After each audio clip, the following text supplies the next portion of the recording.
I bet you didn't know that business intelligence and advanced analytics are like the dynamic duo of the data world. Business intelligence, or BI, is all about turning data into dashboards and reports. Think tools like Tableau and Power BI. Imagine checking your car's dashboard for fuel levels. BI works similarly, helping businesses track their performance in real time. Now advanced analytics?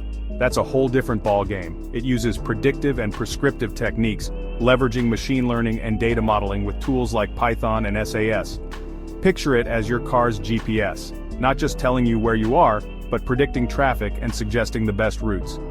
BI is your go-to for operational efficiency and monitoring. It's great for answering what happened and what's happening now.